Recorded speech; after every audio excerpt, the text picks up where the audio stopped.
drying and curing just a little bit, guys, just because I was surrounded by drying plants for the last 3 weeks or so, 2.5 weeks. I figured I'd talk about it. That everybody is probably familiar with the 60 and 60 relative humidity and temperature settings. But what a lot of people don't take into account is the fan speed and how much air is moving over those plants. Okay, you never want to have a plant that has that's a drying area that has a fan pointed directly at it. Okay, you never want to do that. If you want to have air movement inside your drying area, you want to have that fan on the lowest setting and pointed at the floor. Okay, it's a process called convection. It's just like when you blow some of your soup and it gets cool. It actually is the air removing that heat. The same thing happens with humidity and with the moisture inside the plant, that the more air movement that you have, the faster your plant will dry. Now, that's not the name of the game, as we know, folks, that we want to slow dry. Drying your cannabis slow is absolutely essential, in my opinion, especially when it comes to autos. Guys, one of the things that a lot of folks have always had issues with autos is they smell like hay, or there's not enough terpenes. Well, selective breeding and especially dream beans are bred so that you could never really say that, guys. They're funky from the jump. And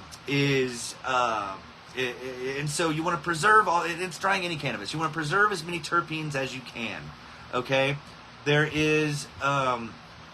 you want to preserve them, and that's because that's the name of the game. They dissipate and they degrade with light, with heat, with air movement, with temperature, with all kinds of different things. That terpenes, they just want to disappear.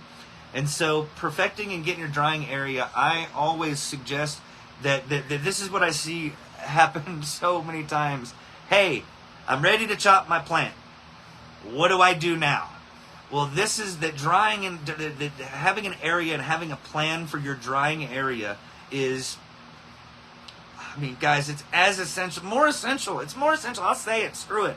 It's more essential to focus on a proper drying environment. And the reason being is because you've put anywhere from 2 to 6 months or whatever, if you're growing photo periods, you've put in months and months of work checking on them every day, like hey guys, how are y'all doing? Hey folks, hey. Whoa, what's going on, plants? Hey, this is what my tent sees memes. Guys, we've all seen them. We do that. I still do it to this day. Every day I go out to my plants 12 or 15 times a day minimum. And so that you want to, that all that work you put in, even if your plant's small, even if you're not getting a yield that you want, that whatever you do have, you want to make sure that it's the best it's going to be. And the way that you can do that is get in a drying environment that is proper, true, and correct.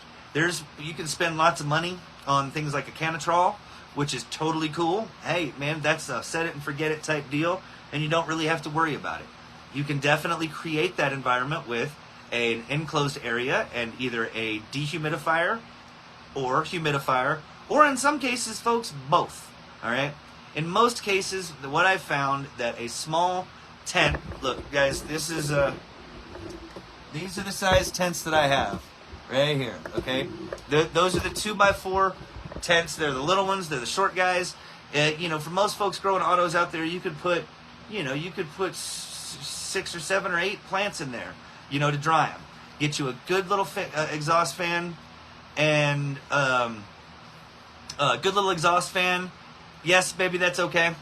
A good little exhaust fan, like an AC Infinity or just an inline fan with a controller.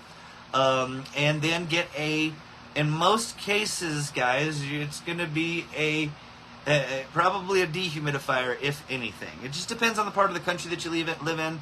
And so I know my buddy Daryl, shout out to Daryl May and LaDerica, that you guys, that you may have to have a dehumidifier, okay, to be able to get all the excess moisture out of there, because that's the point, is the plants are expelling that moisture, okay? They're exploring that through evaporation, okay? They're getting drier, but you want to keep that at a controlled, steady, and slow pace. 10 days minimum, 14 days is optimal. Anything after that, you're just showing off, all right? So the drop date for today and all the good stuff.